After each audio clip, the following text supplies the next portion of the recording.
Mga kapananampalataya, may oras ka ba? Tara, samahan ninyo kung pagnilayan ang mga salita ng Diyos.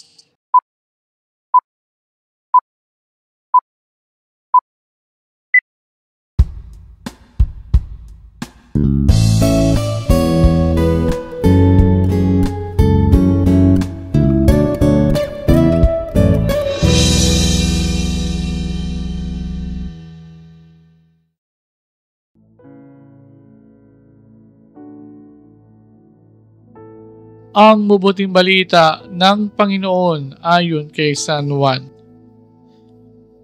Noong panong iyon, si Jesus ay pumunta sa bundok ng mga Olibo. Kinaumagahay, nagbalik siya sa templo. Lumapit sa kanya ang lahat. Kaya tumupo siya at sila'y tinuruan. Nooy dinala sa kanya ng mga eskriba at ang mga Pariseo ang isang babaeng nahuli sa pakikiapid.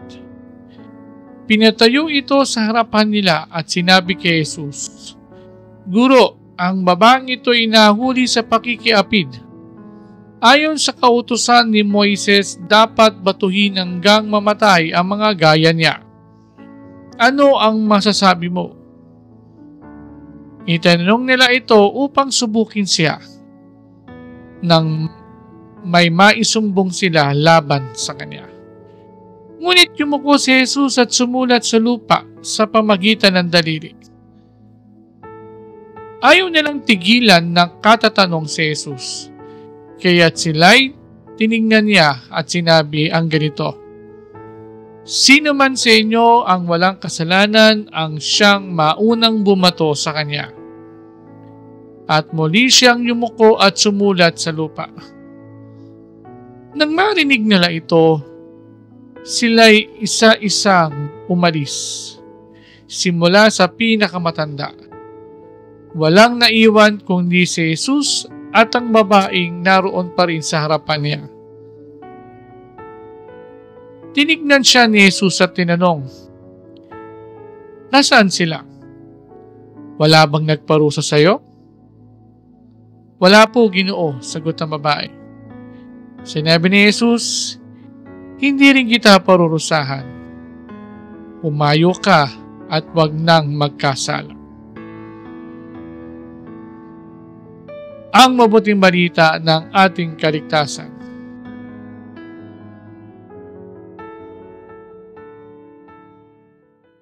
Judgmental ka ba? Mga kapananampalataya, tayo ay nasa ika-5 linggo sa panahon ng Kwaresma. Ito na rin ang huling linggo ng paghahanda dahil sa susunod na linggo ay linggo na ng Palaspas at sa araw ding yun ay magsisimula na ang mga mahal na araw.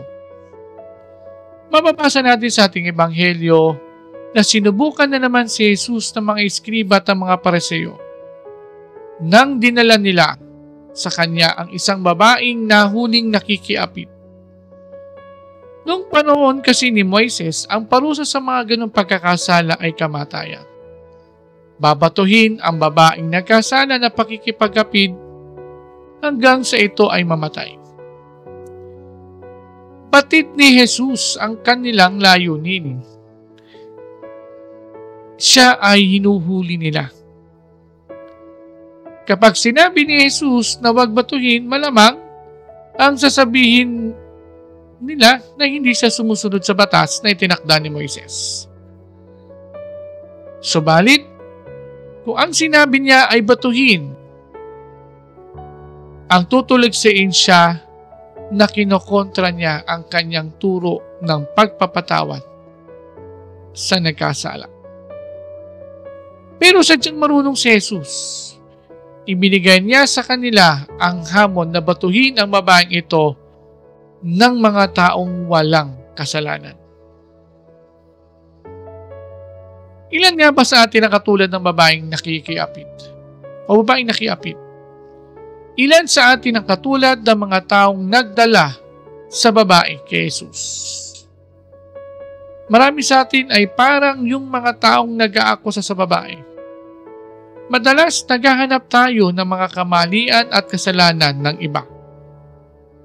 Nagiging madali para sa atin na husgahan ang ating kapwa dahil lamang sa mga nagiging pagkakamali na kanilang ginagawa. Minsan pa nga ay nalilimutan natin na tayo rin ay makasalanan, na tayo ay nakagagawa ng mga kamalian sa buhay.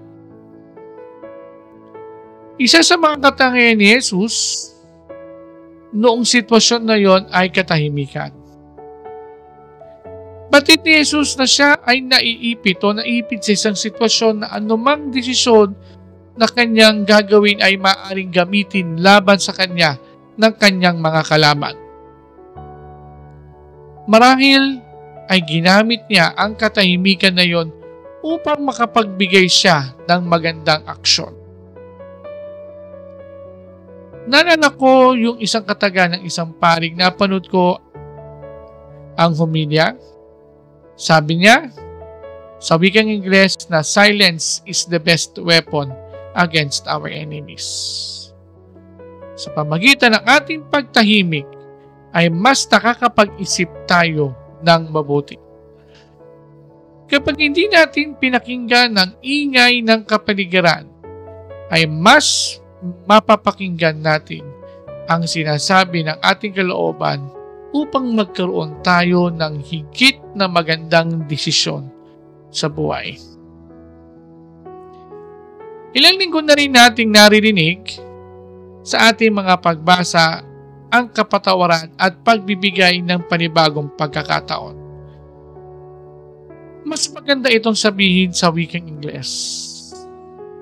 Our God is a forgiving God and a God of second chances.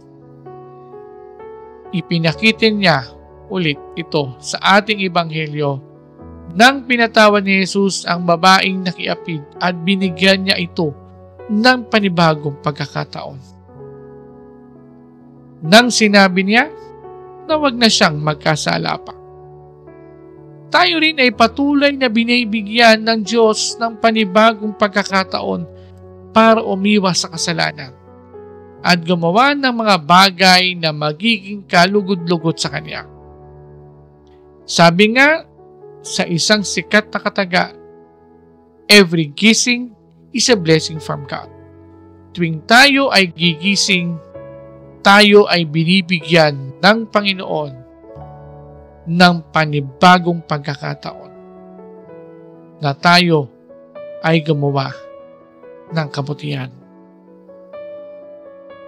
Harinawa, sa patuloy na paglalakbay natin sa ating pananampalataya, hingin natin ang biyaya at kapatawaran ng Diyos upang patuloy tayong mabigyan ng panibagong pagkakataon na gumawa ng tama at umiwas sa kasalanan.